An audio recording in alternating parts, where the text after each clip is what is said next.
There are moments in the grand story of exploration that are defined not by a triumphant broadcast, but by an unnerving, profound silence, a sudden quiet that cuts through the noise of progress, a stillness that asks a question we never thought to consider.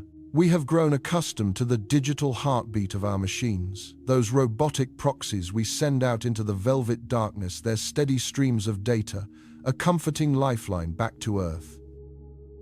We trust their logic, their resilience, their predictable obedience to the laws of physics and the lines of code that are their soul.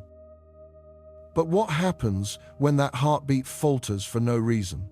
What do we do when a machine, an extension of our own mind and hands, encounters something so utterly alien that its only logical response is to fall silent as if in awe or in terror?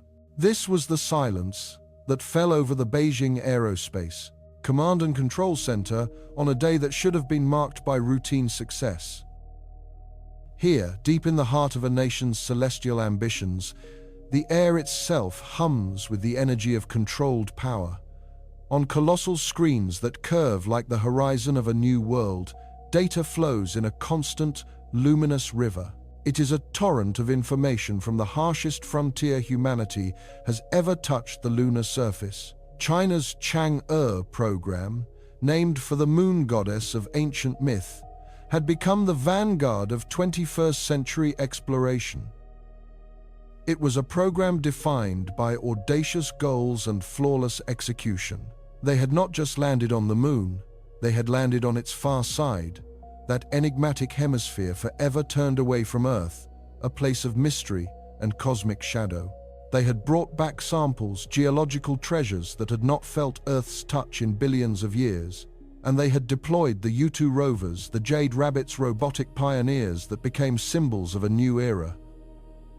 Our story centers on the latest of this lineage, U-2-3, a machine that was less a rover and more a rolling geological laboratory.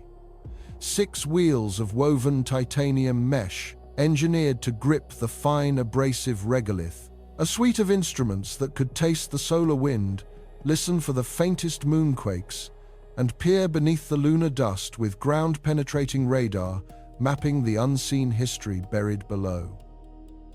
For 912 consecutive Earth days, U-2-3 had been our eyes and hands in the von Karman crater, a vast, ancient impact basin on the lunar far side. Its every movement was a delicate ballet of remote command and autonomous decision-making, a partnership across 250,000 miles of vacuum. The rover had become a familiar, almost living presence to its controllers.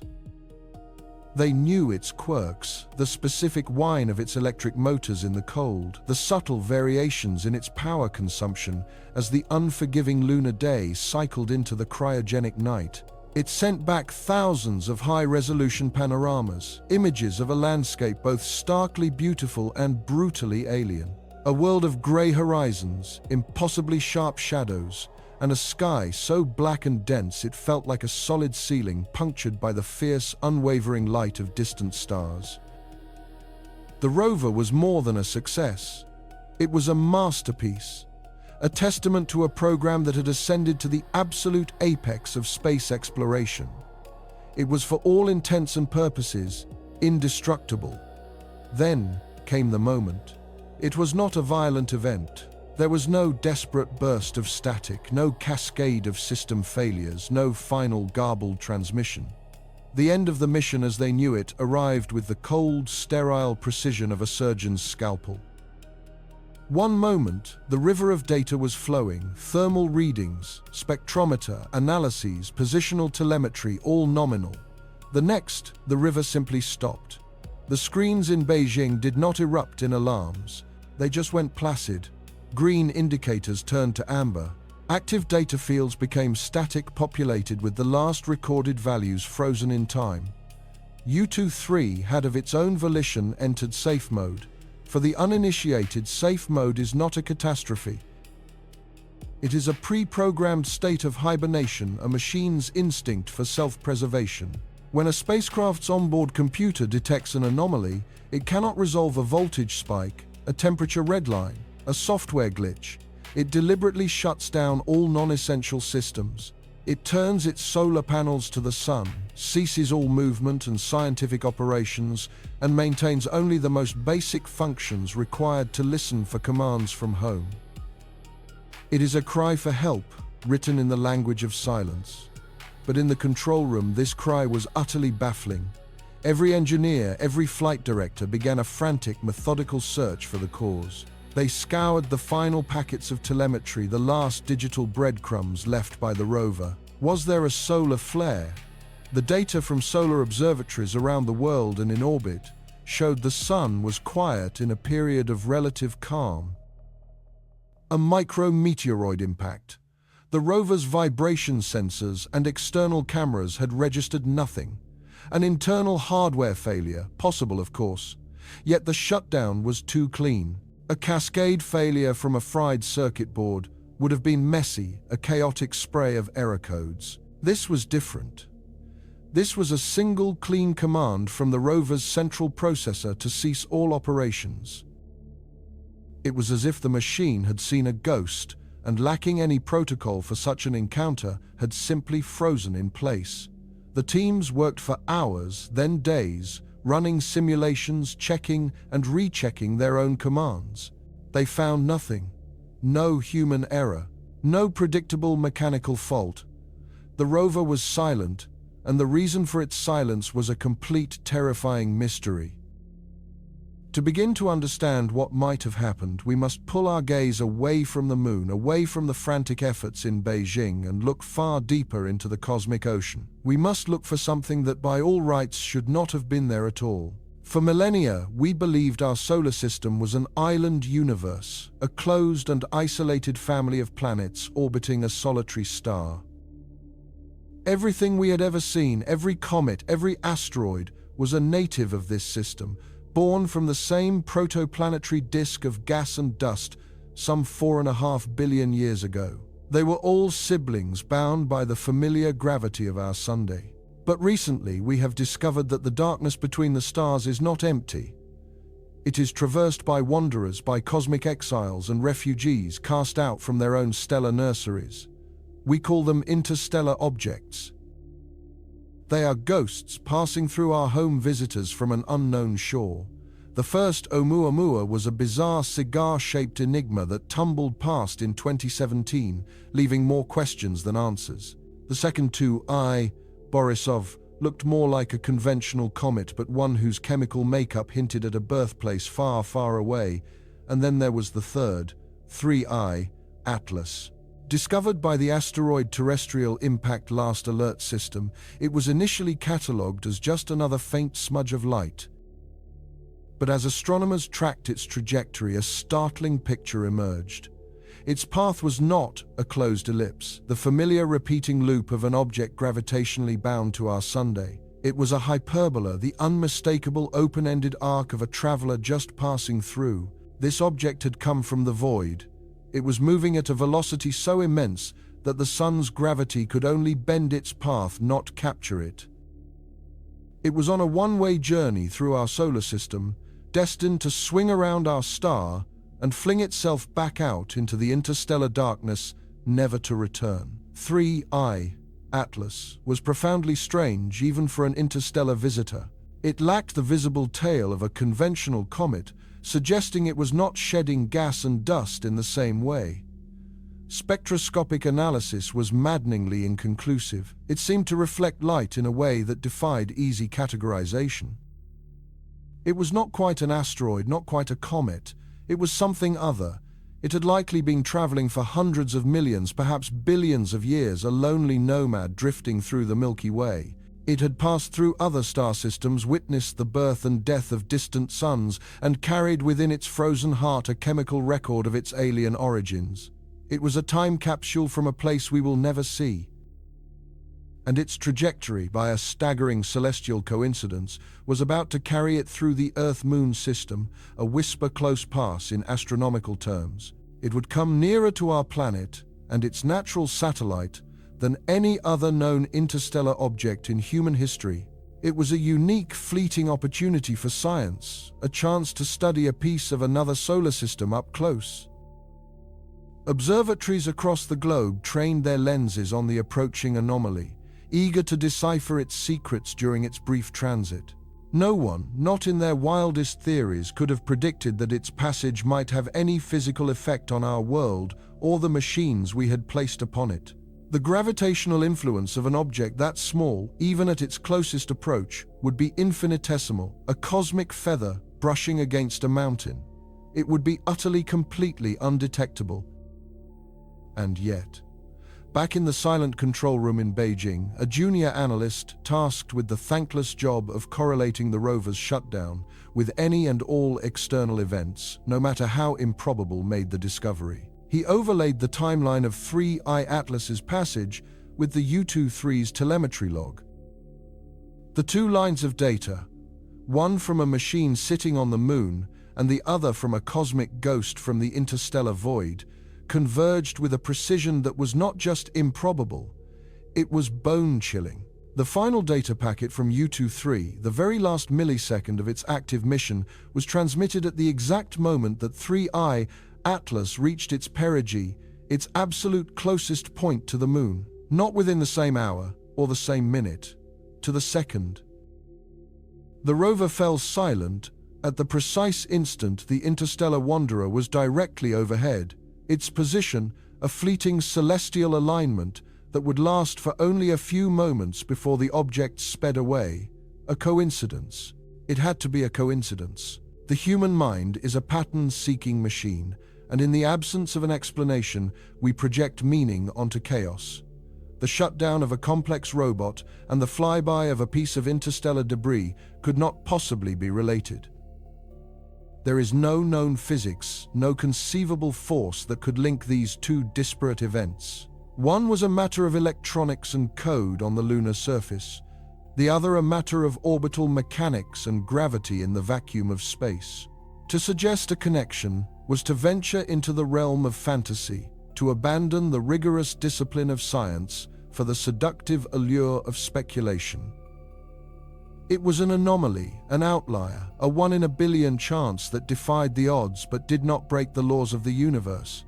That was the logical, rational, and safe conclusion. But the silence from U-23 lingered, and in that silence, a new, more profound question began to form.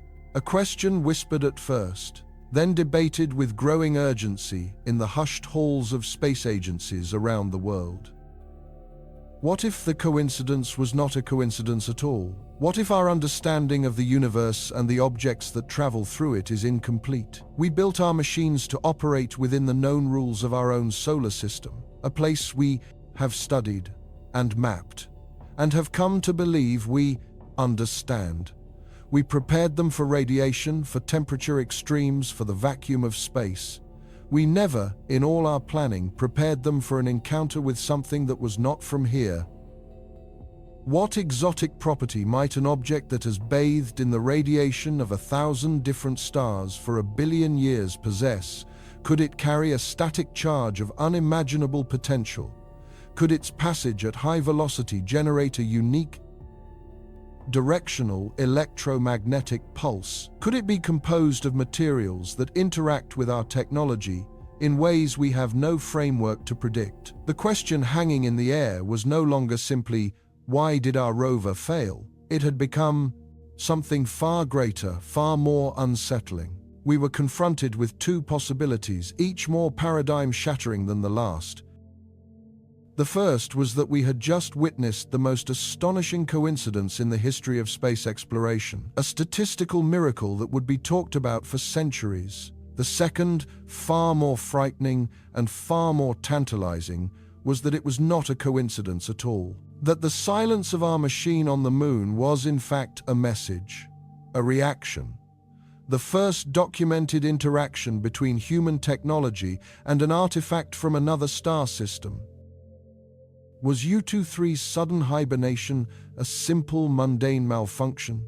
Or was it the first piece of evidence that the visitors passing through our celestial neighborhood are not just passive lumps of rock and ice, but that they carry with them a whisper of an unknown physics, an exotic influence that our science is not yet ready to comprehend?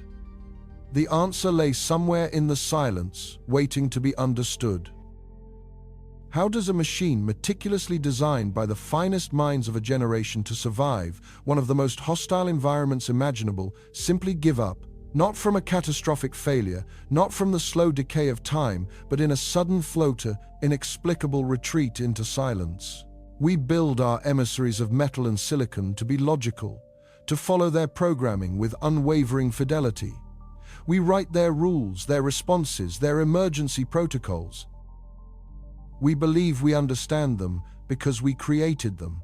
But what happens when one of these machines, 250,000 miles from home, encounters a rule that we didn't write? What happens when it faces a ghost in its own code, a phantom from the interstellar dark? This is a story about two journeys, one of deliberate, brilliant engineering, and another of ancient cosmic wandering. It is the story of the moment those two journeys crossed, and the profound, unnerving question that was left hanging in the void. For over a decade, China's National Space Administration has been painting a new story onto the ancient canvas of the moon. They named their odyssey for Chang'e, the mythical goddess who flew to the moon and made it her eternal home. It is a name steeped in poetry, in a longing to touch our closest celestial neighbor. But the program itself is one of cold, hard, spectacular precision. The Chang'e missions were a staircase to the heavens, each step building methodically upon the last. First came the orbiters mapping the surface with breathtaking clarity, charting the geography of a world we thought we knew. Then came the landers achieving the perilous feat of a soft touchdown, a gentle arrival on a surface that had known only the violence of impacts for billions of years. And with them came the rovers, the jade rabbits, named U2. They were the program's eyes, its hands, its questing spirits sent to scuttle across the regolith. The first U2 faced the brutal challenges of the lunar day-night cycle, a trial by fire and ice that ultimately silenced it. Yet it was a heroic failure that taught invaluable lessons. From those lessons, a successor was born, a more resilient, more capable explorer, U2-2. Its destination was a place no human or machine had ever touched before: the far side of the moon. Think of what that means. The far side is a realm of mythic isolation, a hemisphere perpetually turned away from Earth, hidden from our view and our direct communication. To operate there, China had to first place a dedicated satellite in a unique halo orbit beyond the moon, a celestial switchboard to relay commands and receive precious data across the vast silent gulf. It was an act of staggering technical ambition. In January 2019, U2-2 rolled down its ramp and placed its wheels into the pristine ancient dust of the von Karman crater, a vast basin within the even larger South Pole Aitken Basin. This wasn't just unexplored territory. It was a cosmic crime scene, the site of one of the most colossal impacts in the solar system's history, an event that may have punched clean through the moon's crust. U2-2 was our detective sent to analyze the clues. For years, the small rover performed its duties with flawless persistence. Its wheels, a marvel of engineering, were designed to grip the fine abrasive powder of the lunar surface, a material as sharp as microscopic glass shards that can tear through spacesuits and clog machinery. As it roamed, it saw a landscape utterly alien to the Apollo sites. The soil was different, stickier, with a composition that hinted at a deeper, more mysterious mantle. Its ground-penetrating radar, an instrument that allows us to see the invisible, peered deep beneath the surface. It was a form of robotic archaeology, mapping out the layers of buried history. It revealed a story of ancient lava flows and violent impacts, a stratigraphy of time itself, showing that the ground beneath its wheels was far deeper and more complex than we ever imagined. It was sending back a new biography of the moon page by painstaking page. To survive, U2-2 had to endure a hellscape of extremes that defies terrestrial imagination. When the sun is high in the lunar sky, the ground it touched could reach over 120 degrees Celsius, hot enough to boil water instantly. Then, for 14 Earth days, the long lunar night descends. Without an atmosphere to hold the heat, the temperature plummets to a cryogenic nightmare of -190 degrees Celsius. This is a cold so profound it can make steel brittle, a cold that will kill any unprotected electronics in an instant. To weather this thermal torment, U-22 would power down its main systems, relying on a small radioisotope heater unit, a tiny furnace powered by decaying plutonium to keep its core electronics from freezing solid. It was a cycle of deep hibernation and frantic activity, a life lived on the edge of oblivion. And beyond the temperature, there was the radiation. With no magnetic field and no atmosphere to shield it, the moon is constantly bombarded by solar winds and cosmic rays, a relentless stream of high-energy particles that can corrupt data and fry circuits. U-22 was armored, shielded, and hardened against this onslaught. It was by any measure one of the toughest, most resilient robotic explorers humanity had ever built. It had a job to do, and for over 1,000 Earth days it did it. Until one day it stopped. Now, a machine stopping in space is not by itself a cause for panic. Every probe, every rover, every satellite we send into the void is designed with an instinct for self-preservation. It's a protocol known as safe mode. You can think of it as a machine's equivalent of a fainting spell, an autonomic response to overwhelming danger. When a spacecraft determines that something is critically wrong, that its continued operation could lead to its own destruction, it initiates a series of carefully choreographed shutdown procedures. It's a retreat, not a surrender. The first command is to stabilize. The craft stops whatever complex task it was performing. No more roving, no more drilling, no more transmitting vast quantities of scientific data. It turns itself towards the sun, angling its solar panels for maximum power generation, because in space, electricity is life. It then systematically shuts down all non-essential systems. Scientific instruments go dark. High-gain antennas are parked. The only things left running are the absolute essentials, the main computer in a low-power state, the thermal control systems, and a simple low-bandwidth radio receiver. The rover essentially tucks its head, covers its vital organs, and waits. It waits for a signal from its creators, a message from Mission Control back on Earth. The signal it sends back is a simple one, a kind of digital heartbeat carrying only the most basic telemetry. It says, "I am alive. I am stable. I have a problem. Please help me diagnose it." For the engineers on the ground, seeing a spacecraft enter safe mode is a moment of high tension, but it is also a familiar one.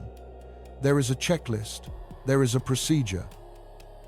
The first question is always what triggered it. The culprits are usually mundane, the known enemies of spaceflight. The most common is a thermal anomaly.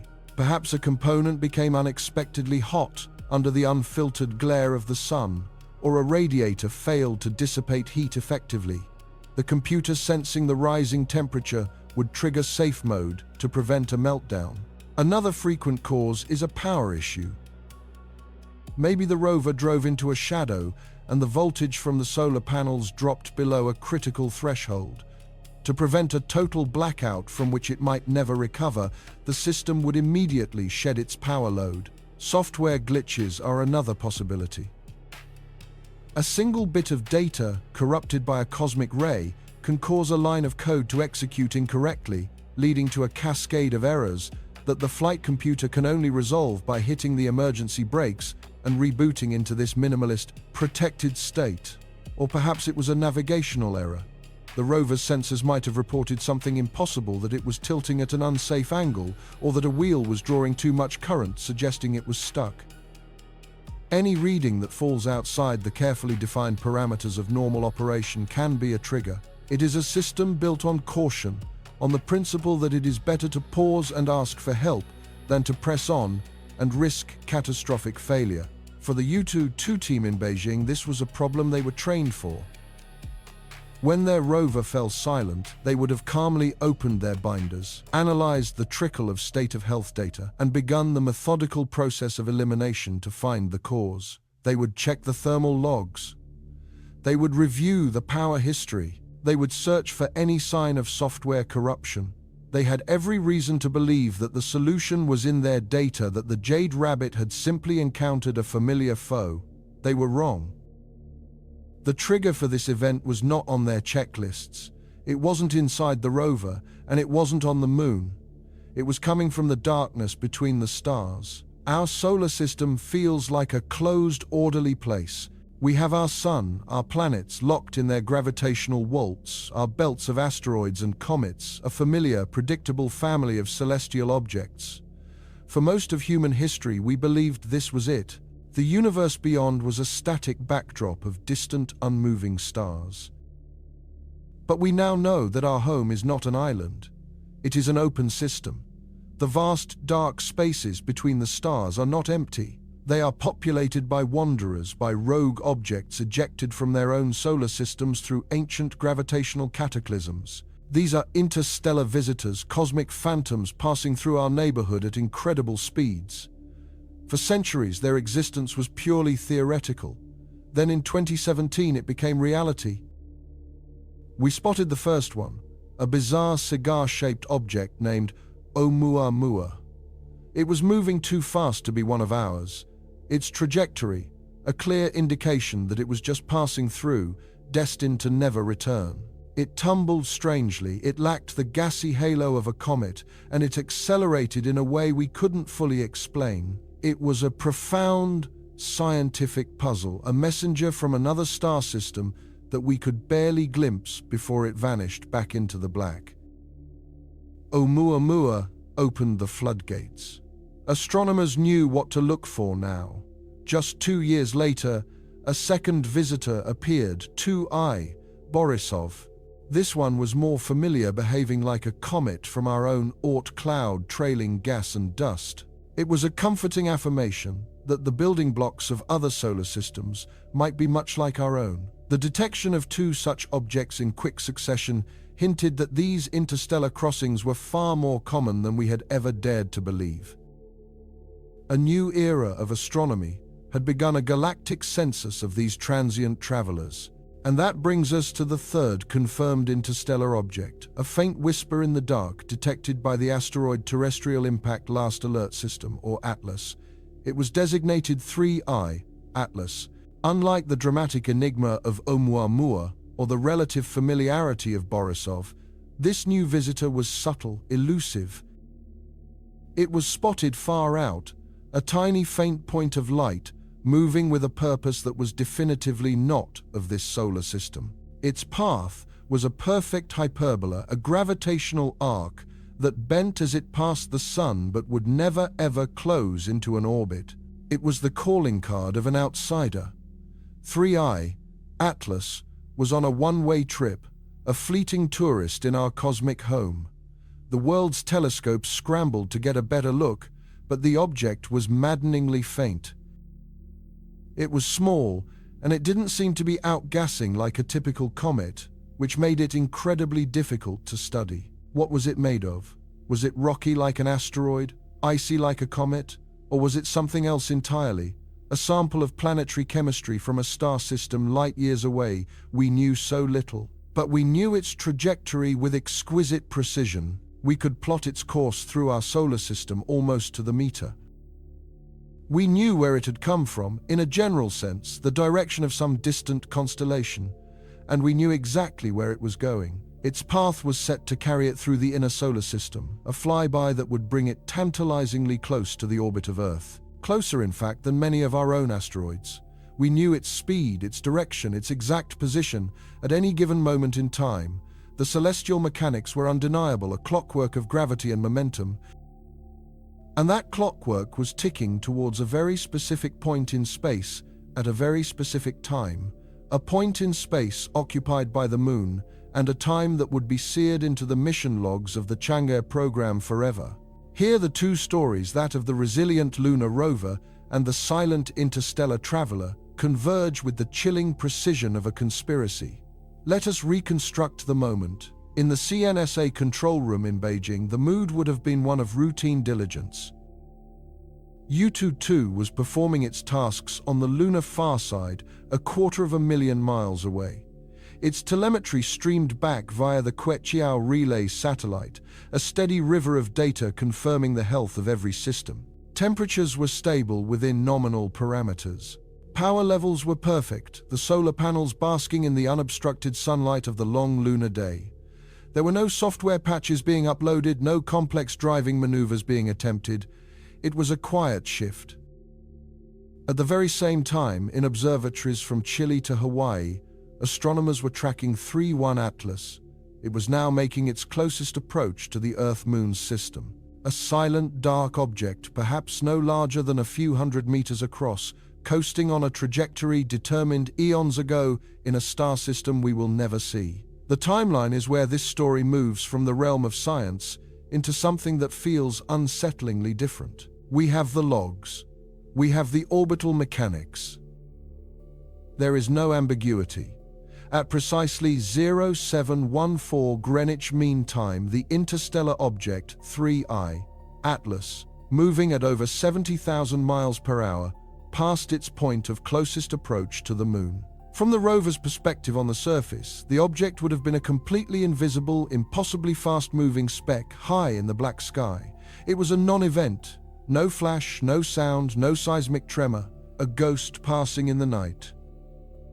Yet, at 0714, Greenwich Mean Time, not a minute before, not 10 seconds after every single data packet from U2 abruptly ceased, the river of information stopped. A few agonizing moments later, the emergency beacon activated. A bare-bones signal trickling back through the relay satellite. The Jade Rabbit had entered safe mode. Instantly, the checklists came out in Beijing. The engineers began their methodical work. First, check the thermal readings just before the shutdown. They were perfect. No overheating, no freezing. Cross that off the list. Next, check the power bus. Had there been a short circuit, a sudden voltage drop, the logs showed the solar panels were generating peak power. The battery was fully charged. The power system was healthy. Cross that off. A software bug. The rover had been running the same stable version of its flight software for months without incident. No new commands had been sent that could have triggered a latent flaw. A physical impediment had a wheel jammed. The motor current readings in the milliseconds before the event were all perfectly normal. Every mundane, logical engineering-based explanation was examined, and one by one they were all eliminated. There was no internal reason for the rover to have initiated a safe mode shutdown. It was a perfectly healthy machine that had, for no discernible cause, slammed on its own emergency brakes. It had reacted as if to a sudden acute threat. And it did so at the exact mathematically undeniable instant that an object from another star system passed its closest point. A coincidence? It has to be a coincidence. In the vastness of space and time, improbable events are bound to happen. Two independent timelines, that of a human-built machine and an alien rock, just happen to intersect in a way that creates a tantalizing but ultimately meaningless pattern. That is the rational explanation. It is the safe explanation. But in the quiet halls of space agencies and astronomical institutes, another more disturbing question began to be whispered. What if it wasn't a coincidence? We know so little about these interstellar visitors. What if 3I, Atlas, wasn't just a passive chunk of rock and ice? Could an object like that carry a magnetic field? Could it emit a burst of radiation or a strange gravitational pulse that our models don't account for? Could it have interacted with the rover in a way we simply don't, yet understand, a way that made the machine's finely tuned senses scream danger? Or is the truth something even stranger? Was the rover's retreat into silence not a reaction to a threat, but a response to a signal? A flicker of acknowledgement across the void between a visitor from the stars and our lonely sentinel on the moon. In the immediate aftermath, the reaction on the ground was not one of panic, but of disciplined professional skepticism. In the hushed control rooms of the China National Space Administration, the prevailing theory was simple and in a way comforting coincidence. The cosmos is a chaotic theater of overlapping events, a grand ballet of cause and effect, where synchronicity is often just a trick of the light, a phantom pattern our minds impose on random noise. The passing of an interstellar comet and the sudden slumber of a lunar rover were two ships passing in the night. They had to be. To believe otherwise was to stray from the rigid path of science into the murky forests of speculation. So began the great process of elimination, a methodical, intellectual manhunt for a conventional culprit. You must understand that for the engineers who built U-22, this rover was not some abstract collection of circuits and gears. It was a child, a piece of their own intellect and passion sent out into the harshest wilderness imaginable. Every telemetry packet was a heartbeat, every command sequence a conversation. A failure was a personal affront, a puzzle demanding to be solved. The first and most obvious suspect was the sun itself. Our star is a notoriously violent parent capable of lashing out with terrifying force. A solar flare, a sudden titanic eruption from its magnetic surface, could have bathed the moon in a torrent of high-energy protons. Such a particle storm can easily overwhelm sensitive electronics, causing what's known as a single event upset, a digital hiccup where a 0 flips to a 1, corrupting software and forcing a system into a protective coma. This was the textbook explanation. Teams immediately began to cross-reference the exact moment of the anomaly, with data from a global network of solar observatories. They interrogated the archives of NASA's Solar Dynamics Observatory, an unblinking eye fixed on the sun's fiery heart. They scoured the readings from the Parker Solar Probe as it dove through the corona itself, a cosmic storm chaser in the ultimate inferno. Every spectrograph, every magnetometer, every particle detector that monitors our star's moods was consulted. The verdict came back with unnerving speed and clarity. The sun was quiet, eerily quiet. During the entire window of the event, it had been in a state of relative slumber, its surface churning with its usual thermonuclear grace, but with no directed tantrums, no violent outbursts aimed at the Earth-Moon system. The solar wind blew at a gentle, steady pace. The great celestial dragon was sleeping. The prime suspect had a perfect, verifiable alibi. With the sun exonerated, the investigation turned inward to the rover itself. Perhaps the fault lay not in the stars, but in the machine. The second suspect was the most common and insidious of all gremlins in space exploration, the software glitch. A single stray cosmic ray, a high-energy particle from some distant exploded star, could have pierced the rover's shielding and struck a memory chip at just the wrong angle. This is the bit flip, the phantom menace of spaceflight, a microscopic event with potentially catastrophic consequences. To hunt for this ghost, mission controllers initiated a painstaking digital forensic analysis. They replayed every millisecond of telemetry leading up to the shutdown. Every line of code that was executing every command, recently uploaded from Earth, was placed under an algorithmic microscope. They ran countless simulations on an exact digital twin of the rover back on Earth, bombarding it with virtual radiation trying to replicate the failure. The result was profoundly unsettling. The shutdown was not chaotic. It was not a crash. It was clean, orderly, and precise, following the exact protocols for entering safe mode, as if the command had been given intentionally. The rover hadn't stumbled into darkness. It had walked into it, calmly, deliberately. The software was not the culprit. It was the faithful servant carrying out an order from an unknown master. It was a ghost in the machine, but a ghost that knew the operating system perfectly. This led them to the third suspect, a failure of power. U-22 is a creature of light, surviving by sipping energy through its solar panels. Any interruption to this vital flow would be catastrophic. The team dissected the rover's electrical vital signs, the voltage readings from the lithium-ion batteries, stable and healthy, well within nominal parameters. The current being drawn from the solar arrays, strong and consistent, exactly as predicted for the sun's angle over the von Karman crater. They looked for the signature of a short circuit, a sudden spike in current, followed by a catastrophic voltage drop. There was nothing. The power system was a paragon of health, right up to the very instant everything went dark. The rover's heart was beating strong, and then it simply stopped. It was like a perfectly healthy marathon runner, collapsing in the middle of their stride for no discernible reason. The power system was not the cause. It was a victim of the same mysterious event that silenced the rest of the rover. The fourth suspect was the moon itself, the sheer brutality of the environment. The lunar surface is a place of impossible extremes. In direct sunlight, the regolith can reach a scorching 120 degrees Celsius. When darkness falls, it plummets to a cryogenic -170 degrees. This relentless cycle of heating and cooling puts immense thermal stress on every weld, every circuit board, every single component. Could a microscopic fracture, a hairline crack in a vital connection have finally given way? The engineers examined the rover's network of internal thermometers, dozens of tiny sensors that act as a distributed nervous system. Every reading was a testament to the rover's robust design.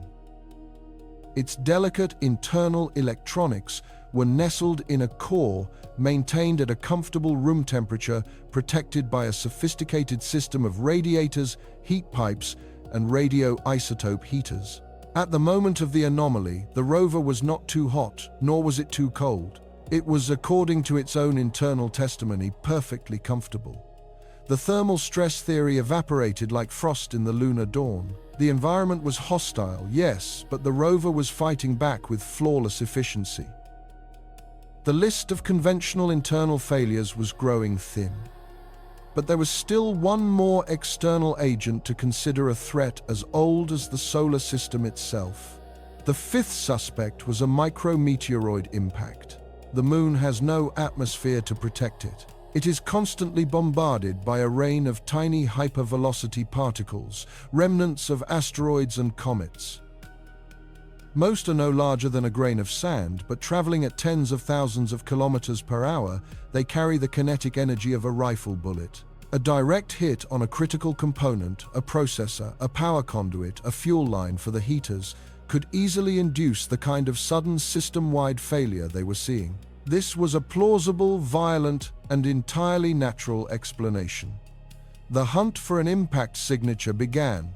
The team first looked at the high-resolution panoramic cameras. The images taken just moments before the shutdown showed a pristine, undisturbed landscape and a rover that was immaculate. There were no new pockmarks on its chassis, no telltale spray of dust on its solar panels. They then analyzed the data from the rover's internal guidance system, its gyroscopes and accelerometers. An impact, even a small one, would have registered as a sudden jarring vibration, a physical shockwave propagating through the rover's frame. The data logs were silent. There was no jolt, no tremor, no indication of any kinetic event whatsoever. It was a phantom punch, an injury with no wound. The rover had not been struck. It had been touched by something unseen, unfelt, and entirely inexplicable. Every terrestrial and engineering explanation had been exhausted. Each methodical test, each rigorous analysis had only served to deepen the mystery, to peel back a layer of the mundane and reveal something profoundly strange beneath. The engineers in Beijing were now faced with a maddening paradox. A perfectly healthy, perfectly functioning machine had, for no reason they could identify, decided to put itself to sleep. The coincidence, once a comforting shield against the unknown, was now becoming a terrifying beacon. They had no choice but to turn to the astrophysicists and ask the question they had so desperately tried to avoid. They had to confront the other ship in the night. They had to talk about 3I, Atlas. For the teams of astrophysicists tasked with studying the interstellar visitor, the initial queries from the rover team were met with a similar, almost weary skepticism. Their world was one of immense distances and vanishingly small forces. The notion that a comet millions of kilometers away could affect a toaster-sized robot on the moon seemed on its face preposterous. But science demands rigor. And so they too began their own process of elimination, examining every known physical mechanism by which a comet could reach out and touch another world. Their first consideration was gravity. This is the great, long-reaching force of the cosmos, binding galaxies together across billions of light-years. Could 3I, Atlas, have exerted some kind of gravitational influence? A subtle tidal force that torqued the rover in just the wrong way, triggering a fault? The calculations were straightforward, the kind of problem you might give a first-year physics student. The answer was a resounding, unequivocal no. At its closest approach, the comet's gravitational pull on the U-22 rover was fantastically small, literally less than the force exerted by a single snowflake landing on its antenna.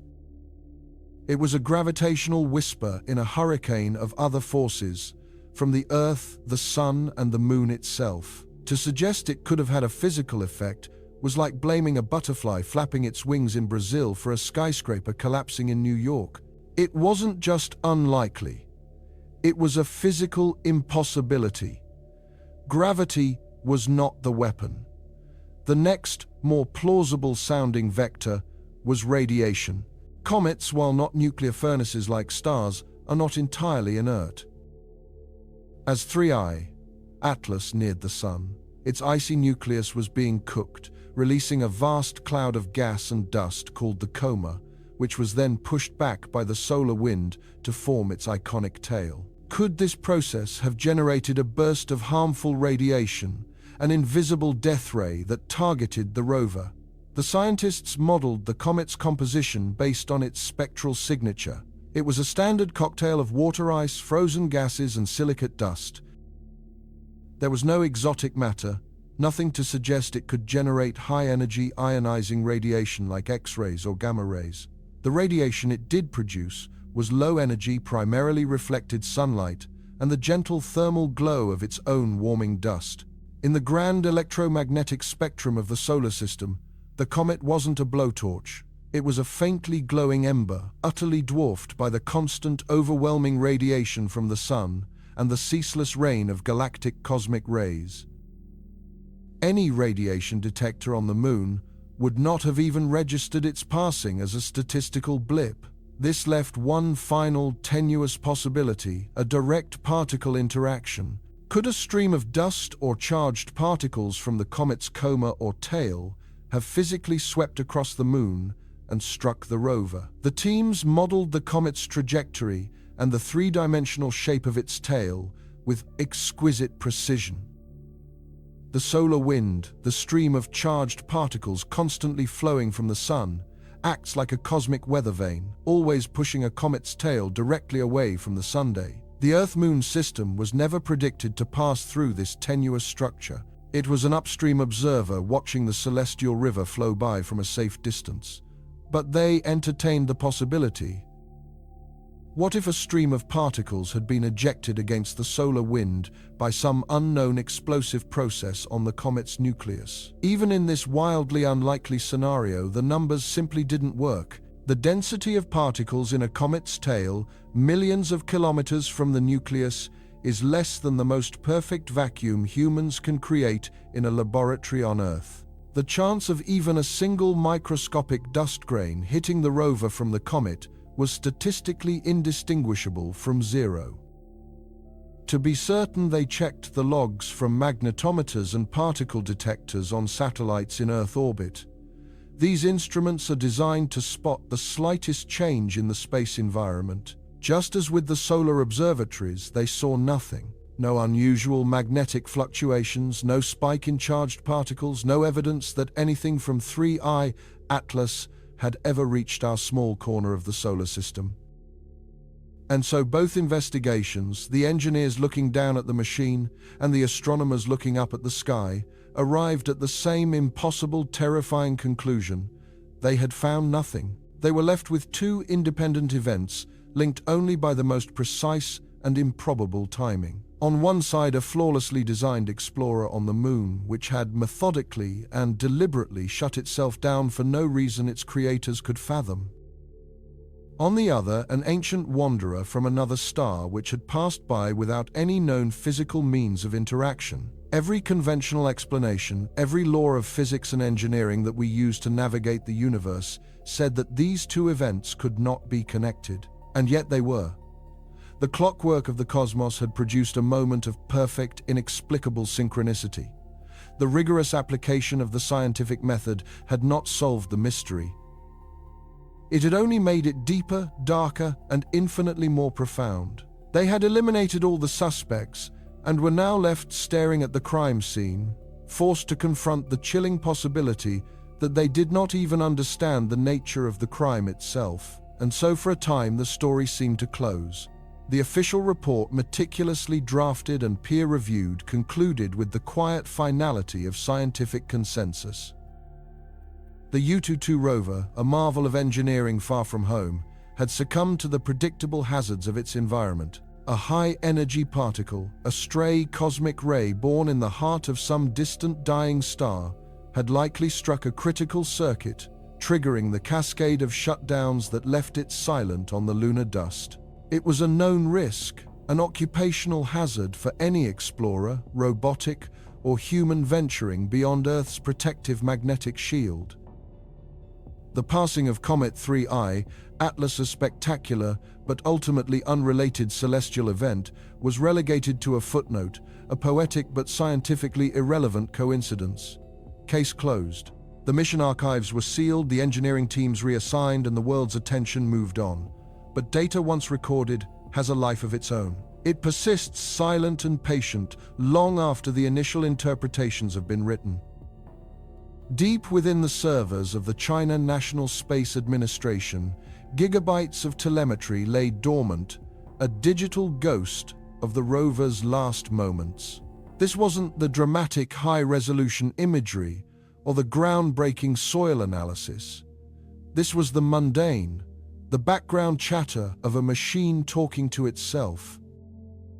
Thousands of parameters updated hundreds of times a second: battery, temperatures, wheel motor, currents, antenna orientations, and the constant streaming diagnostics from a suite of scientific instruments. It was a digital ocean of numbers, a monotonous stream of nominal readings that, for all intents and purposes, simply confirmed that the rover was operating perfectly right until the moment it wasn't.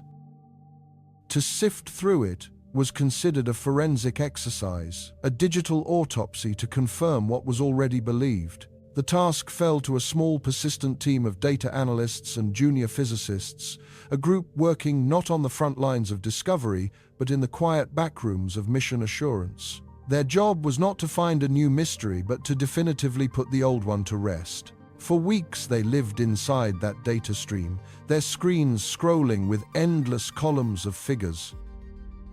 They were searching for the telltale signature of a known culprit.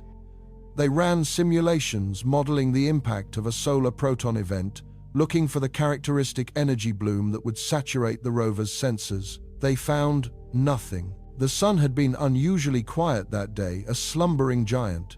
They checked for evidence of a micrometeoroid impact, a physical shock that would have registered on the rover's accelerometers or left a flicker in the power bus. The logs showed a machine floating in perfect stillness, a vessel on a glassy sea. Every conventional explanation they pursued led to a dead end. The data was obstinately, stubbornly, frustratingly normal. The machine wasn't failing. It was performing flawlessly. The sense of unease in that small office began to grow, transforming from a simple checkbox exercise into a genuine puzzle. The official narrative, so neat and tidy, began to fray at the edges.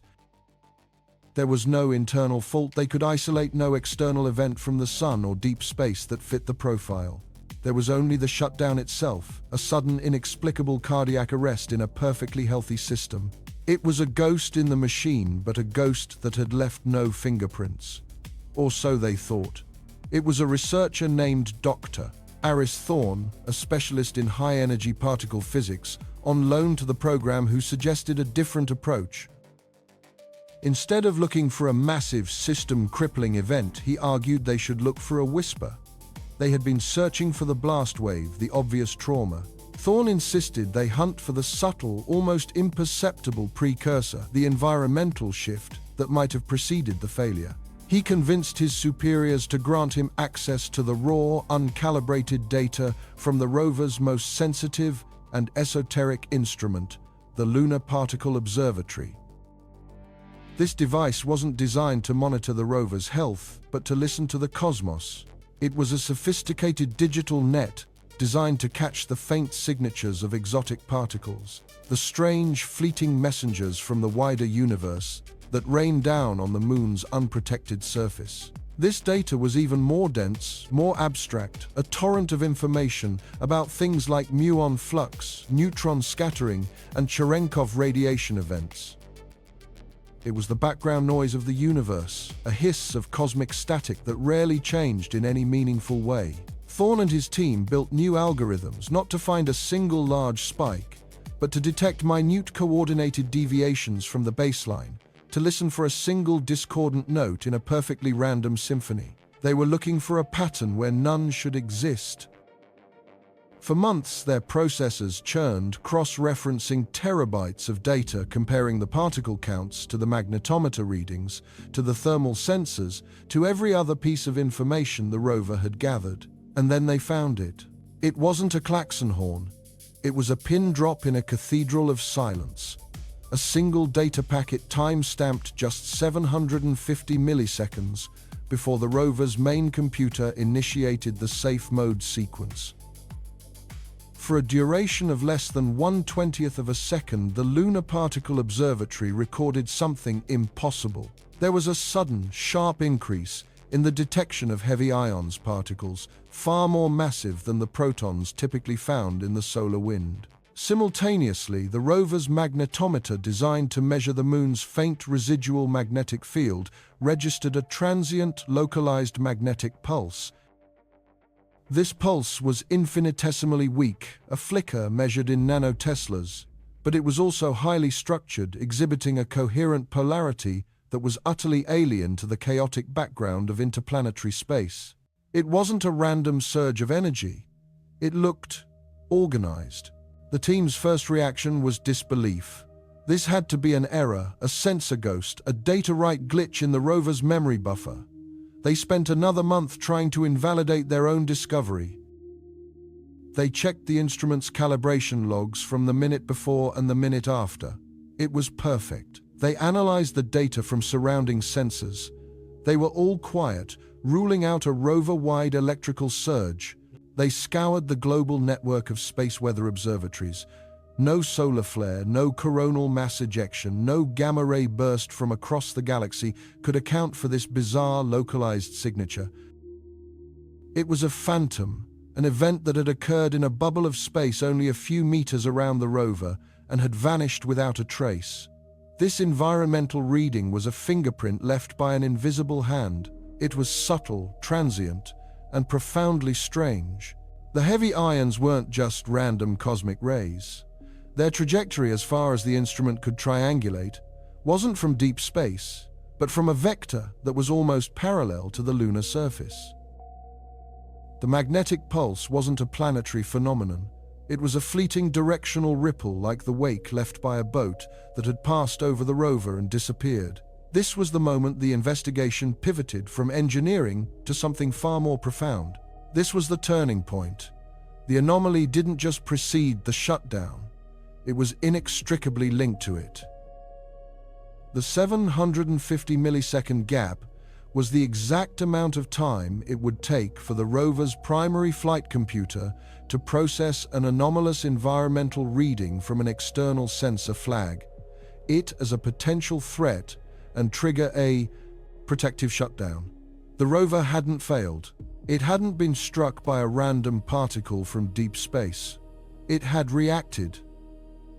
It had sensed something in its immediate vicinity, something so unusual and so far outside its known operating parameters that its programming had made the only logical choice to shield itself. The machine had flinched. With a dawning, chilling sense of awe, the team pulled up the orbital mechanics one more time. They plotted the position of the U-22 rover on the von Karman crater. They plotted the trajectory of the Sunday. And then they plotted the exact position of Comet 3I, Atlas, at that precise moment. The alignment was no longer a coincidence, it was a bullseye. At the exact instant the rover recorded its ghostly measurement, the comet was making its closest approach not to the Earth-Moon system as a whole, but to that specific, lonely coordinate on the far side of the Moon. The comet's nucleus, a mass of ice and rock millions of kilometers away, was irrelevant. But its coma, the vast, ethereal cloud of gas and dust surrounding it, and, more importantly, its ion tail, a tenuous stream of charged particles stretching across the solar system. That was a different matter. The rover, in its silent vigil, had passed directly through some unseen, unpredicted filament of that tail. The data finally made a terrible, beautiful kind of sense. The heavy ions, the structured magnetic field, these were not the signatures of the sun or of a distant supernova. They were the signatures of the comet itself. This interstellar visitor wasn't just a passive ball of ice. It was an active, complex system, carrying its own unique electrodynamic environment with it as it sliced through our solar system. An environment that our own instruments had never directly sampled before. An environment that was for a fraction of a second potent enough to be noticed. The narrative had shattered. This was no longer a simple story of mechanical failure. The U-22 rover was not a casualty of random chance. It was a witness. Its final panic data transmission was not a cry of malfunction, but a report from a previously unknown frontier. It had sent back a message, a single anomalous packet of data that told a new and startling story that we had been touched, that an object from another star system had reached out across the vacuum and interacted directly with our technology, leaving behind a scientific enigma of the highest order. The coincidence had become causation. The mystery of a broken robot on the Moon had suddenly become the mystery of the visitor itself. The question was no longer times what happened to the rover times. It was now, and far more urgently, times what in the universe is 3I. Atlas times, what happens when a ghost appears in a photograph. For a fleeting moment you question your senses. You rationalize, you explain, you look for the trick of the light. But what if the ghost remains stubbornly present in the data, a perfect anomaly that defies every logical explanation? This was the dilemma facing the global scientific community. The log files from the Lunar rover were the photograph, and the interstellar interloper 3I Atlas was the ghost. A schism began to form, not with angry shouts, but in the quiet, considered spaces where science truly happens, in the hushed exchanges between conference presentations, on late-night video calls, spanning continents, and as chalk dust on blackboards filled with frantic equations. One camp, the steadfast adherents to skepticism, held that a coincidence, however improbable, is still just a coincidence. A power surge, a cosmic ray from the sun, a random bit flip in a radiation-hardened memory chip, these were the known culprits. That one such event should align perfectly with the passage of an object from another star was simply a case of the universe dealing an astronomically unlikely hand. To believe otherwise, they argued, was to abandon the very rigor that separated science from superstition. But on the other side, a new group of thinkers began to coalesce. They were not fringe elements, but respected astrophysicists, particle physicists, and engineers, all haunted by the sheer exquisite perfection of the timing. For them to dismiss this alignment as mere chance was an act of intellectual surrender, a failure of imagination. The universe was whispering a secret, they contended, and it was their duty to learn the language it was speaking. Their first attempts to translate that whisper took them into the realm of the truly exotic, far beyond familiar physics. They began with the object itself, 3I, Atlas. Perhaps the reasoning went, we had been too simplistic in our assessment of what an interstellar visitor might be. We saw rock, ice, and dust, a dirty snowball from a distant star. But what if it was more than a passive traveler? What if it was a messenger carrying with it a payload of phenomena utterly alien to our own solar system. This gave rise to the first great speculative leap, the hypothesis of exotic particles. The idea was as seductive as it was radical. The space between stars is not entirely empty. It's a tenuous soup of particles, a vacuum teeming with potential. And every star system is its own unique chemical and physical crucible. A star with a different metallicity, a different age, or a different life cycle might forge particles in its core or its supernova death that our own sun never could. These wouldn't be the familiar protons, neutrons, or electrons. They would be something else entirely. Maybe they were hyper-stable strangelets, tiny nuggets of strange matter, or magnetic monopoles, the theoretical single-poled magnets that have been hunted for decades without success. Perhaps they were particles predicted by the far-flung fringes of string theory existing in more dimensions than our own, whose brief interaction with our three-dimensional world would be fleeting and profoundly strange. The theory proposed that 3I, Atlas, in its journey of millions of years through the interstellar medium, had acted like a cosmic sponge, accumulating a dense cloud of these previously uncatalogued particles. It carried with it a shroud, an aura of its alien origin. As it swung through our system, this cloud washed over the Earth and Moon.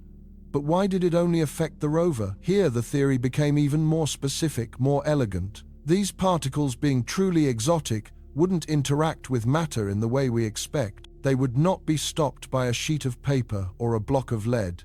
They might pass through the entire Moon without leaving a trace, indifferent to the clumsy arrangements of protons and neutrons that make up ordinary matter. They were in this model looking for something specific, a particular quantum state, a precise energy level, a unique electromagnetic field geometry. The target they proposed was the rover's central processing unit. Imagine the most complex lock ever devised, with millions of tumblers that must align in a perfect, intricate pattern. Now imagine a single key forged in the heart of another star, drifting for eons through the void. Most things it encounters are simple walls of iron or silicon. The key passes right through, but the rover's CPU, with its billions of transistors switching in meticulously choreographed patterns, was not a wall, it was a lock. And when one of these exotic particles, this cosmic key, passed through it, it found the one specific quantum arrangement it could interact with. The interaction wasn't destructive, it was more subtle. It didn't fry the chip. It simply introduced a single logically impossible instruction, a paradox in the machine's brain, a command that was neither a 1 nor a 0. Faced with this impossible riddle, the rover's operating system did the only thing it was programmed to do: it crashed. It threw up its digital hands and retreated into the unassailable safety of its most basic primordial state, safe mode.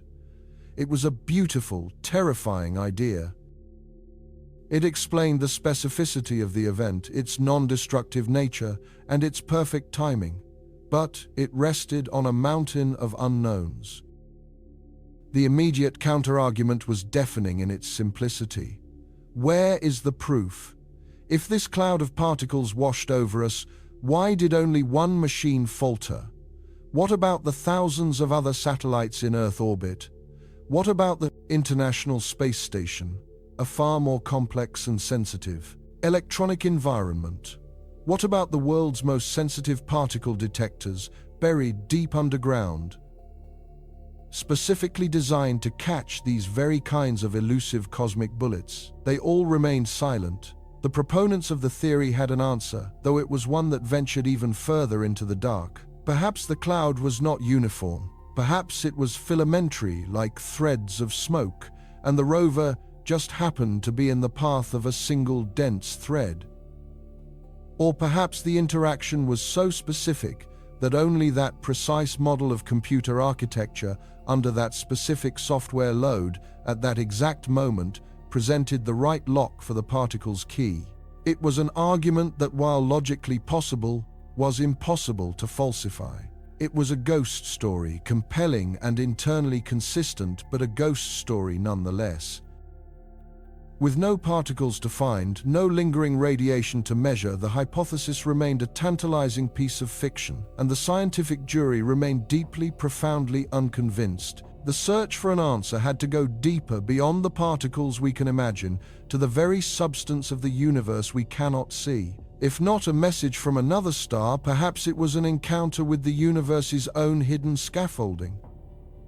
The debate turned from exotic matter to the great unsolved mystery that lies at the heart of modern cosmology: dark matter.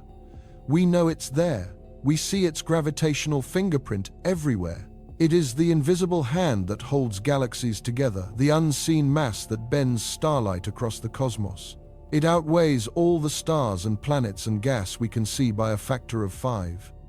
And yet we have no idea what it is.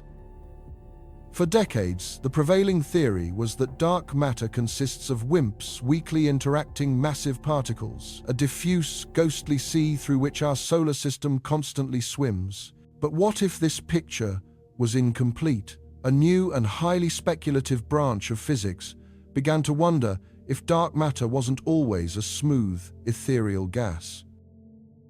What if under certain conditions, especially in the early universe, it could have collapsed into incredibly dense, compact objects, not stars or planets, but something else? Microscopic black holes, or nuggets of supersymmetric particles, or clumps of axions bound together by their own immense gravity. They called them macros for massive compact halo objects, or more evocatively, dark matter bullets. These objects would be nearly impossible to detect. A nugget with the mass of an asteroid might be no larger than a single atom. It would be a point of pure gravity, a phantom of pure mass drifting silently through space. Billions of them could be passing through your body right now, and you would never feel a thing. This led to the second grand hypothesis. 3I Atlas, in its immense journey, had not been traveling alone. Its own significant gravity sweeping through the galactic halo for millions of years had acted as a cosmic shepherd, gently nudging and collecting these dark matter bullets. It had acquired a swarm, an entourage of invisible massive companions. As the interstellar object blazed past the moon, this gravitational wake, this invisible shotgun blast of dark matter nuggets swept over the lunar surface. The theory proposed that one of these microscopic objects, perhaps no larger than a virus, but weighing as much as a car, passed directly through the rover. It wouldn't have left a hole. It wouldn't have caused a physical impact. The atoms of the rover's chassis and electronics would have simply parted before its immense gravitational influence and settled back as if nothing had happened. It would be like a ghost walking through a wall. But the passage, while physically harmless, would not be without effect. As this tiny ultra-dense object traversed the rover's main computer, its intense localized gravity would have been immense. For a picosecond, the electrical signals flowing through the silicon, the very lifeblood of the machine's thought process, would have been warped.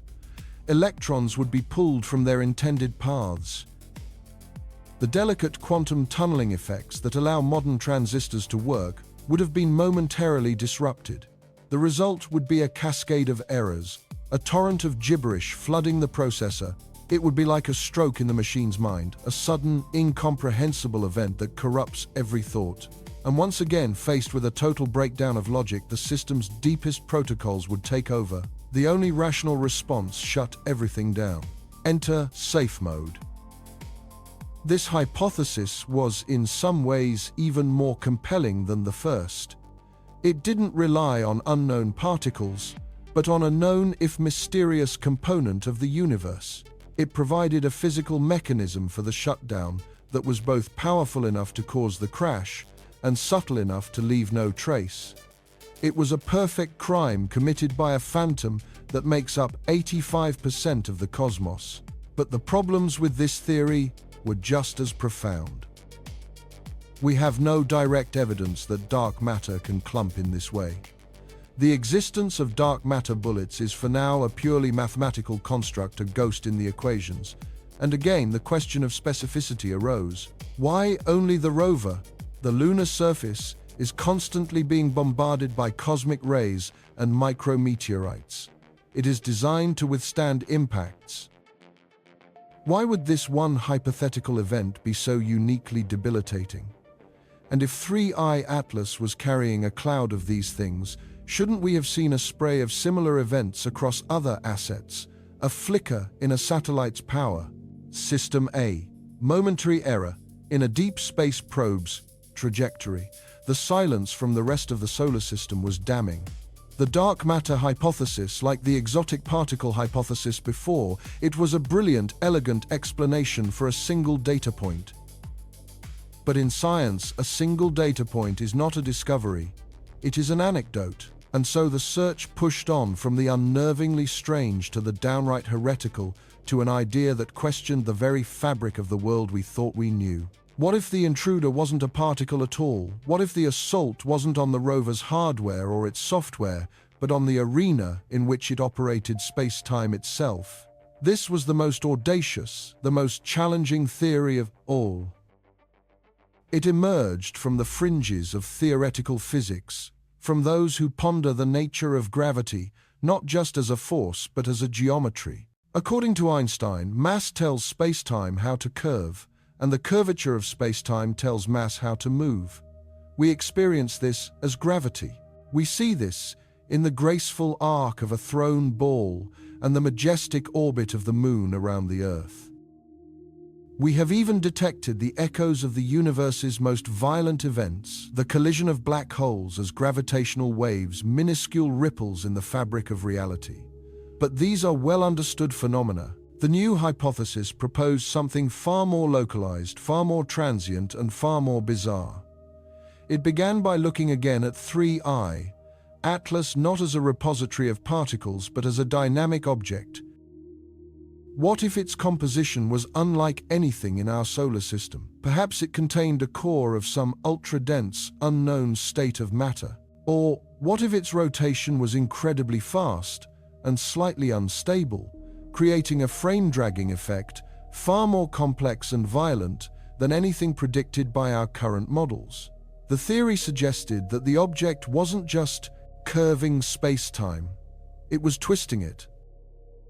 It was generating a wake behind it, not of particles, but of pure gravitational distortion, tiny transient eddies in the geometry of the universe. A localized space-time foam that would persist for only a few seconds before smoothing itself out again. As this wake passed over the moon, the rover was for an instant enveloped in a region of subtly altered reality. The change would have been imperceptible to human senses.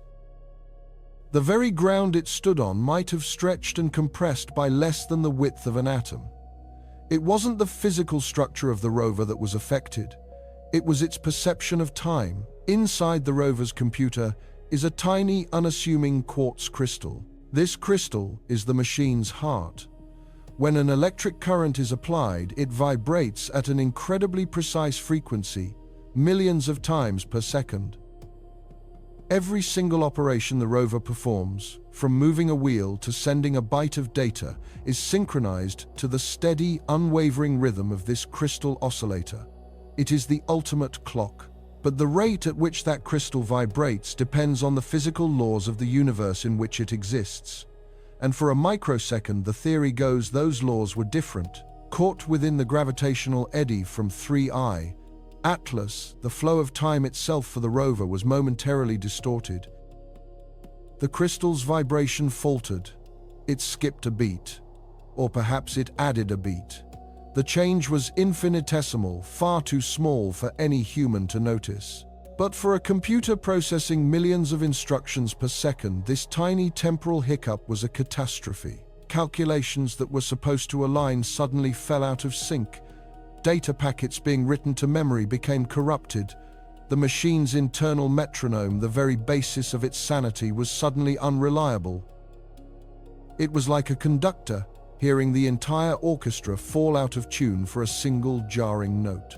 The system experienced a fatal paradox, a moment of temporal confusion from which it could not recover. The logic collapsed inward on itself, and the only escape was the emergency stop, the safe mode. Of all the theories, this was the most profound. It meant the rover wasn't broken by a thing, it was confused by reality itself. But this idea was also the easiest to attack. It bordered on science fiction, proposing new physics for which we have absolutely no evidence.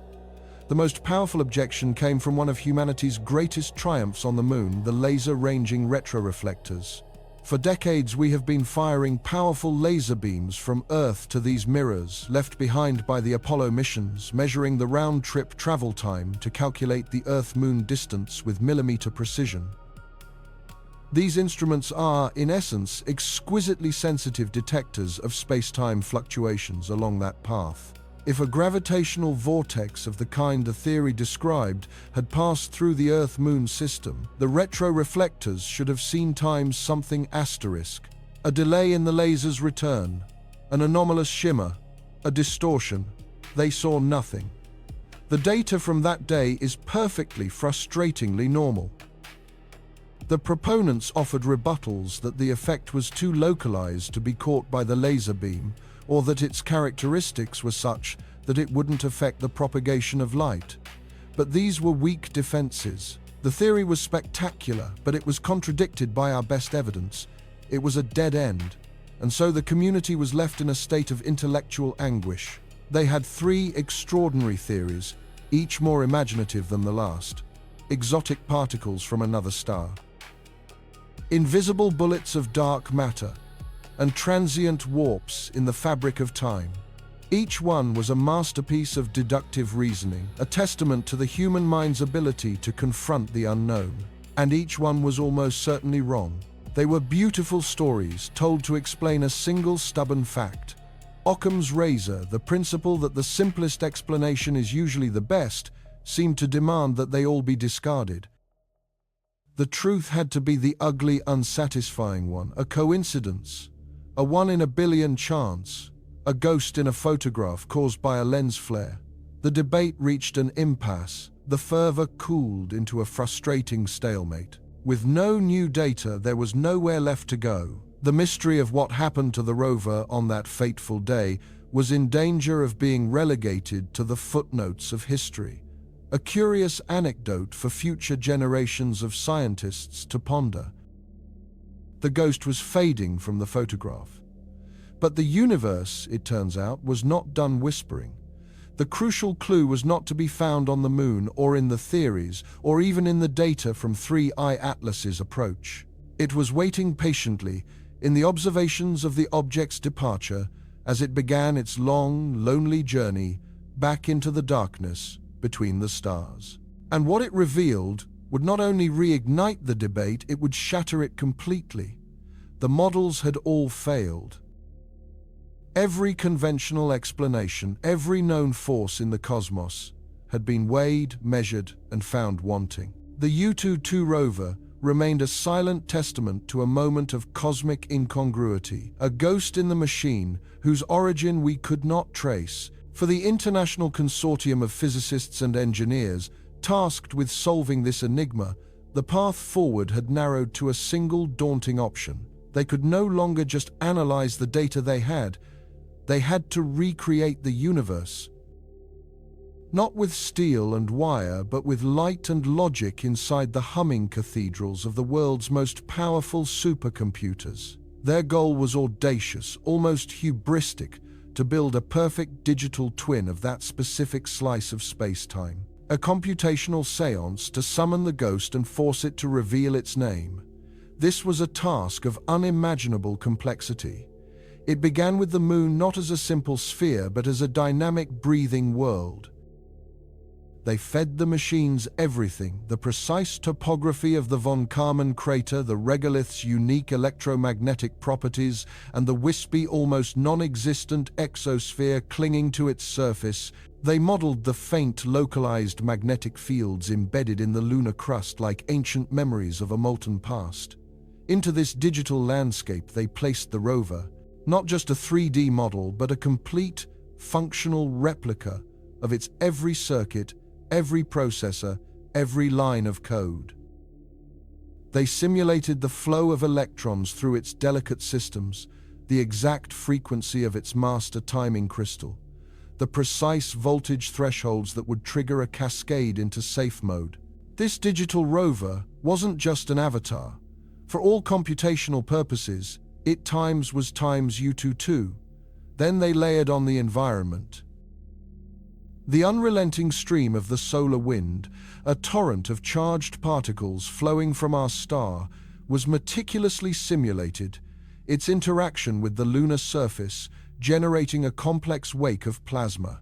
They accounted for the cosmic ray background, the ceaseless rain of high-energy particles from distant supernovae. Every known variable was painstakingly programmed, every force accounted for. Finally, with this intricate stage set, they introduced the Phantom itself, 3I, Atlas.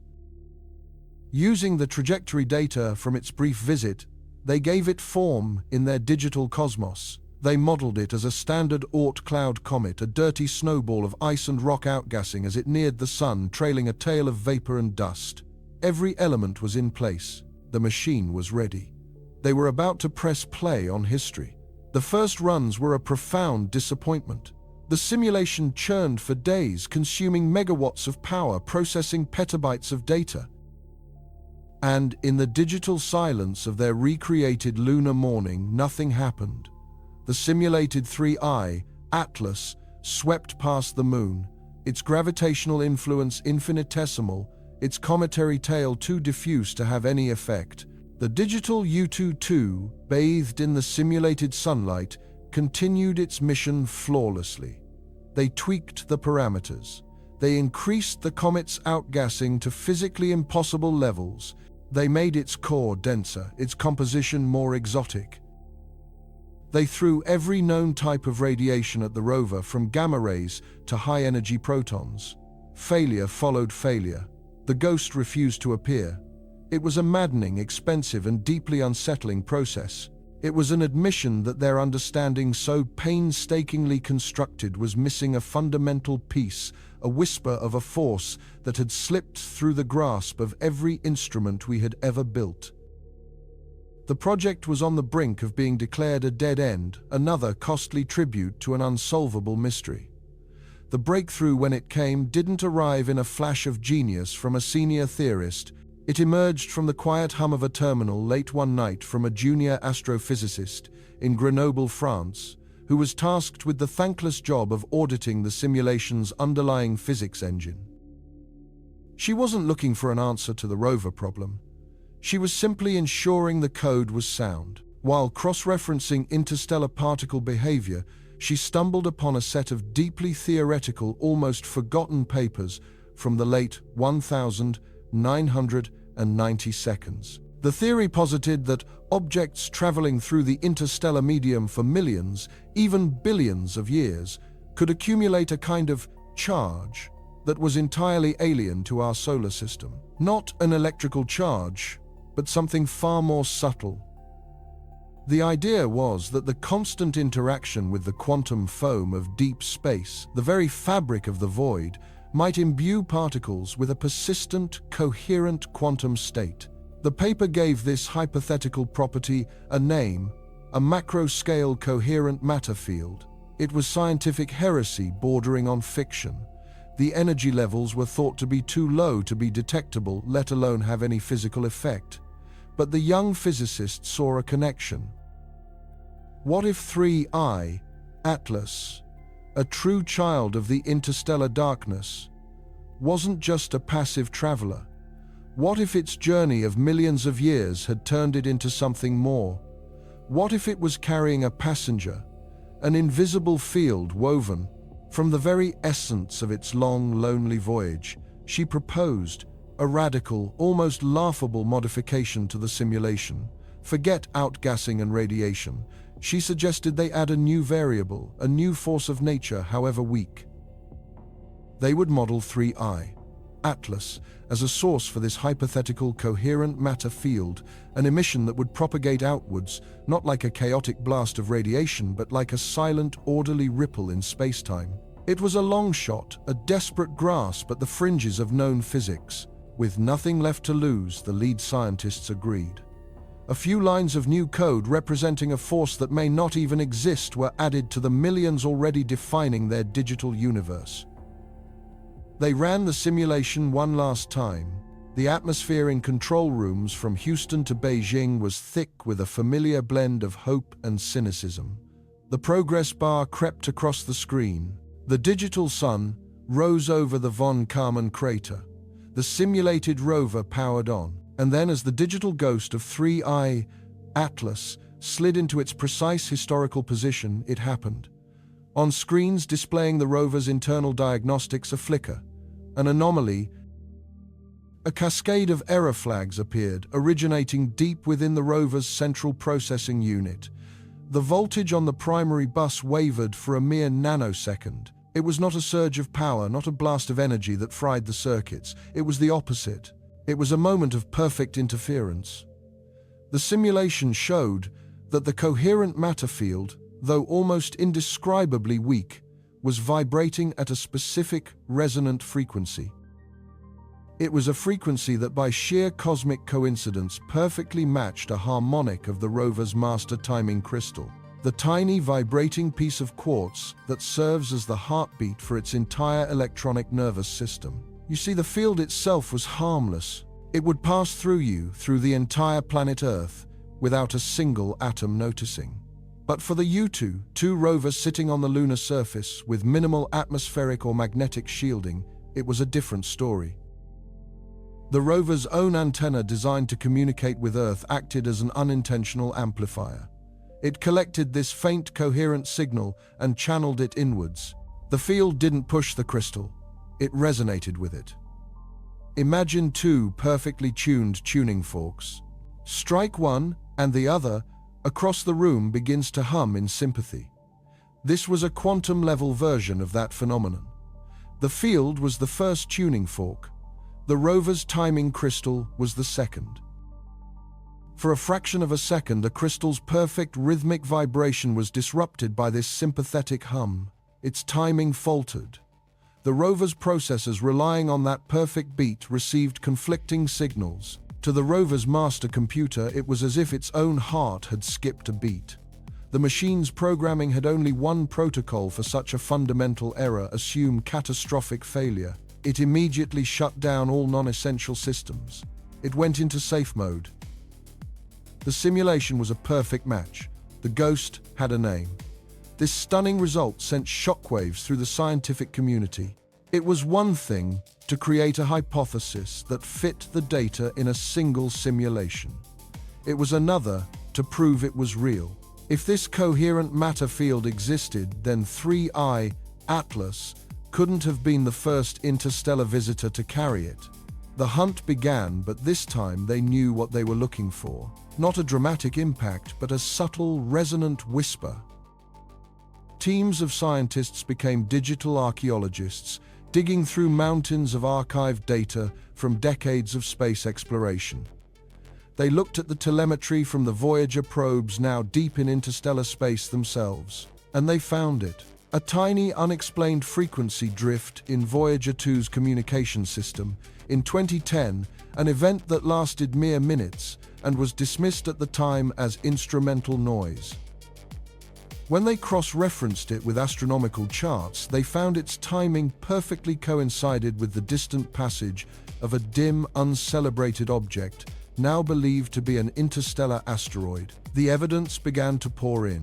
A series of phantom commands received by the Galileo probe orbiting Jupiter in 1997.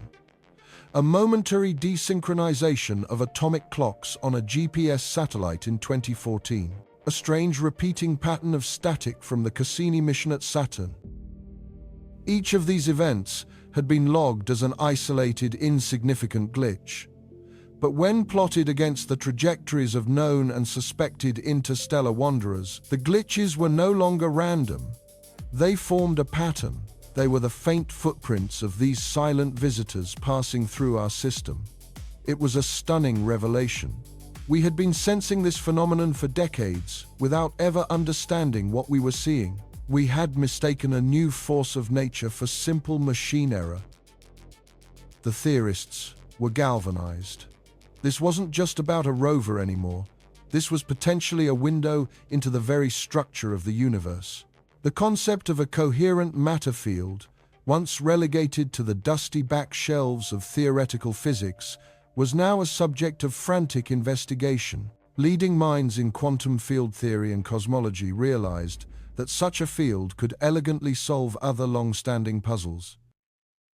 It could account for the slight discrepancies in the rotational speeds of some galaxies, a problem usually attributed to complex distributions of dark matter.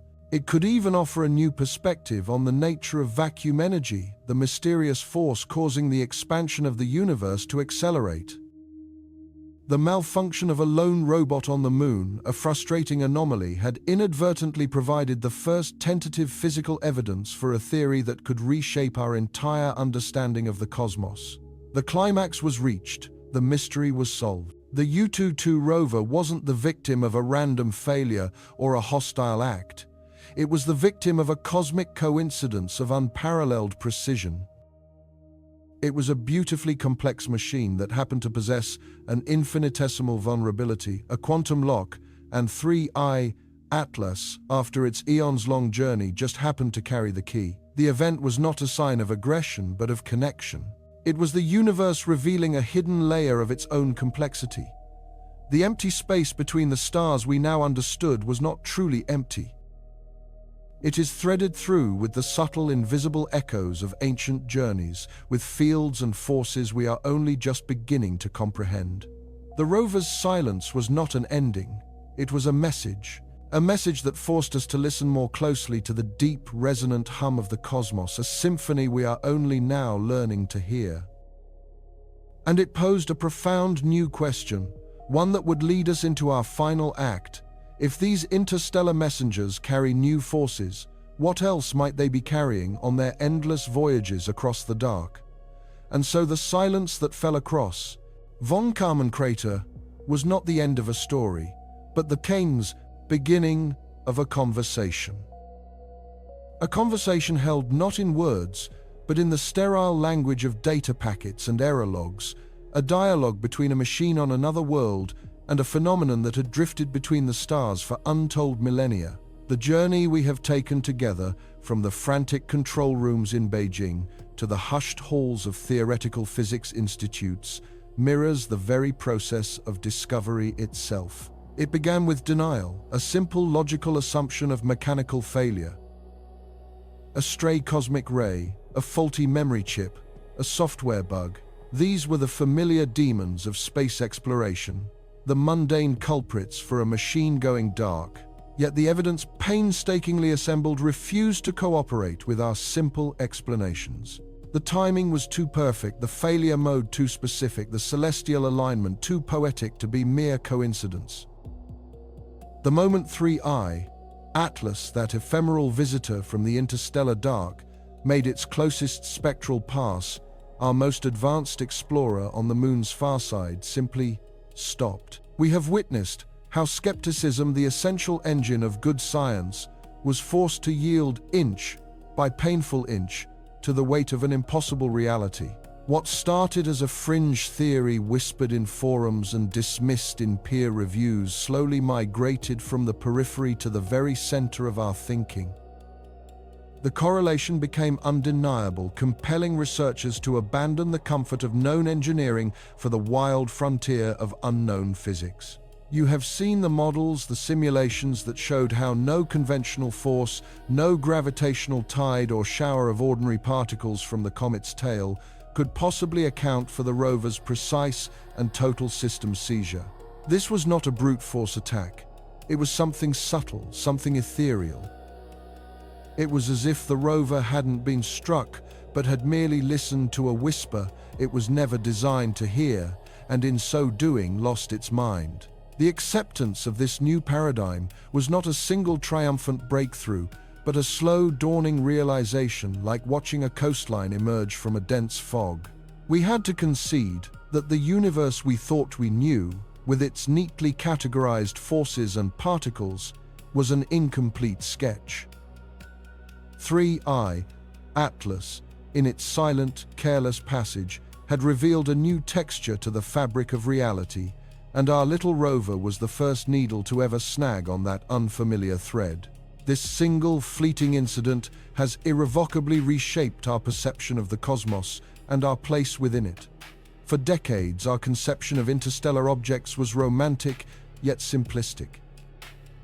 We saw them as celestial driftwood, ancient messengers carrying chemical clues from their parent stars, time capsules of other solar systems. We hunted for them, celebrated their discovery, and dreamed of one day visiting them. Oumuamua tantalized us with its strange shape and motion. Borisov reassured us with its familiar cometary nature. But 3I Atlas has now taught us a humbling and perhaps terrifying lesson. They are not all passive messengers. Some, it seems, may be active agents of phenomena we do not understand. They are not merely rocks, they are environments. They carry with them a sphere of influence, a bubble of exotic physics forged in an alien crucible that can reach out and touch our technology across millions of kilometers of empty space. The universe, it turns out, is not just empty vacuum punctuated by islands of matter. It is an ecosystem of invisible forces and fields, a sea of influences through which we sail our fragile technological ships in profound ignorance. The interstellar medium is no longer a passive concept. It is an active variable, a potential threat matrix. We are no longer just looking for objects that might hit us, but for objects that might simply pass by and with a ghostly touch undo us. The practical consequences of this revelation are already cascading through every space agency and aerospace corporation on the planet. The very architecture of our spacecraft, designed to withstand the known hazards of radiation, thermal shock, and micrometeoroids, now seems tragically naive. How do you shield a probe from a force you cannot define? How do you protect sensitive electronics from an interaction that leaves no discernible impact crater, no burst of gamma rays, no signature of its arrival except for the digital chaos it leaves in its wake? The concept of spacecraft design has been thrown into a state of fundamental reassessment. Engineers are now grappling with scenarios that sound like science fiction. They are exploring the potential of dynamic self-reconfiguring software that can reboot and isolate corrupted systems in microseconds. They are investigating materials not for their physical hardness, but for their potential metaphysical resilience, their ability to dampen or deflect unknown quantum or subatomic interactions.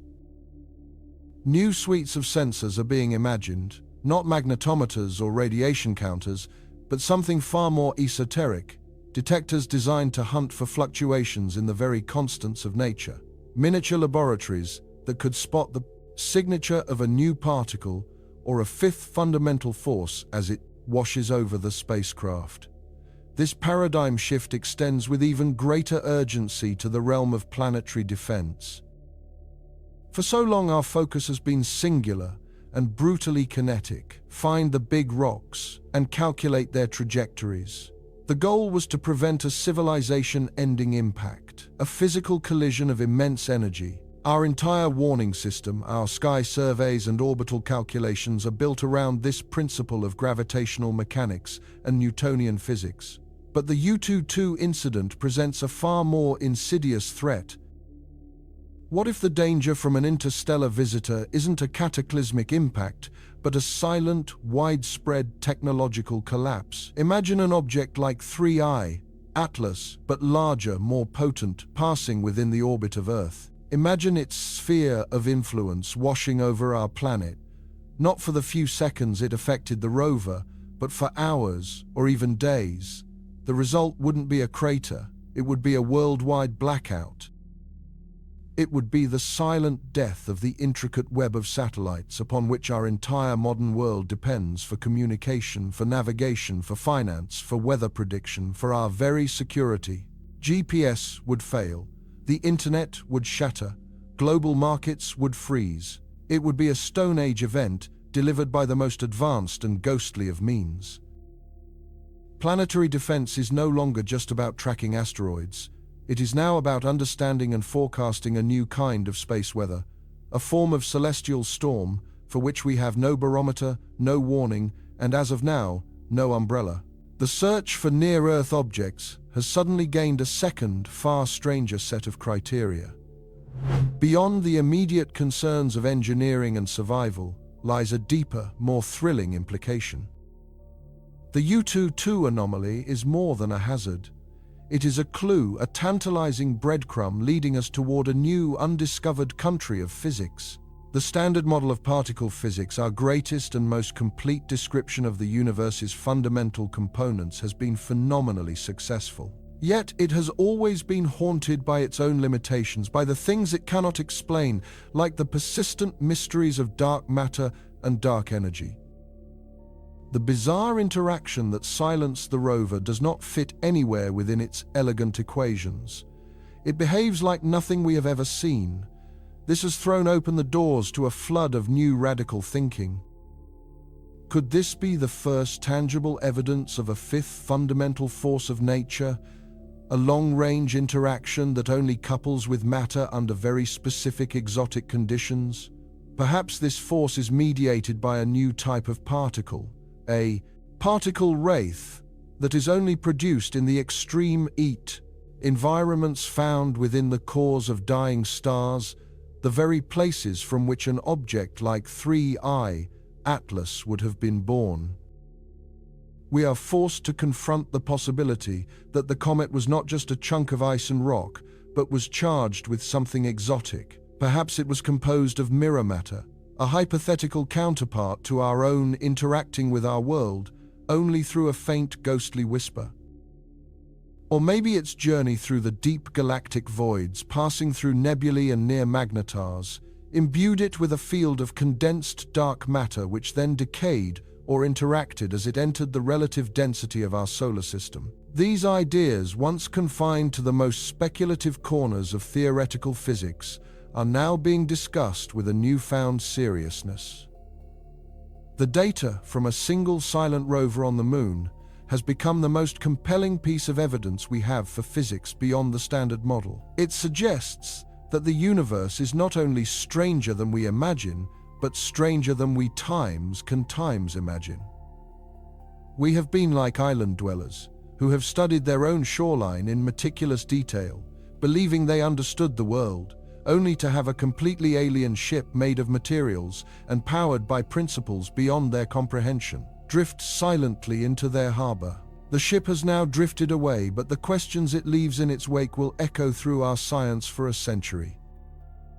And so we look to the future, not with fear, but with a renewed sense of purpose, a burning, unquenchable curiosity.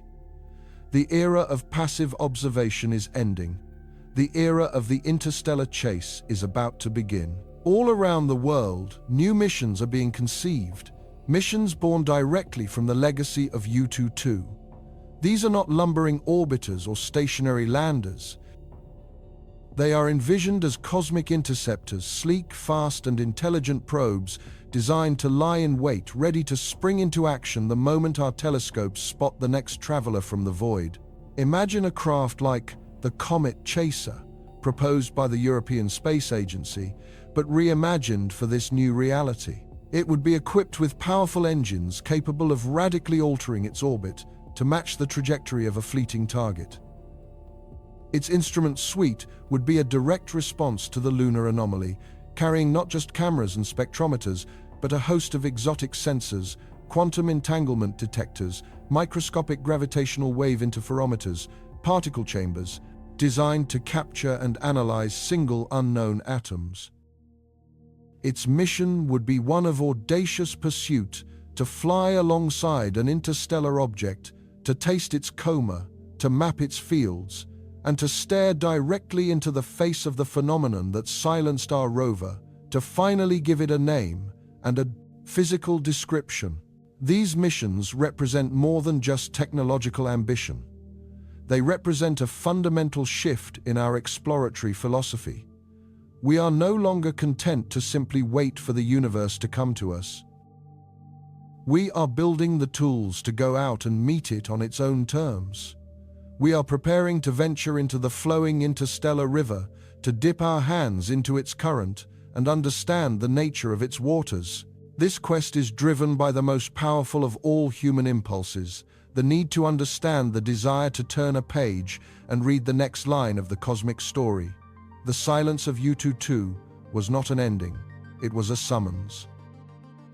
It was an invitation to a deeper mystery, a challenge whispered across the vacuum from one star system to another. It reminded us that for all our knowledge, for all our triumphs, we have barely taken the first step out of our celestial cradle. The universe is vast and filled with wonders and terrors we have yet to even dream of. There are new forces to be discovered, new particles to be catalogued, new laws of physics to be written. The true legacy of that small rover, now sitting under a silent, star-dusted sky on the far side of the moon, is this profound and humbling realization. It stands as a monument not to what we know, but to the infinite, magnificent, and thrilling expanse of what we have yet to learn. Our journey to the stars continues now with a new map, one that points not to a destination, but into the heart of an electrifying and beautiful unknown.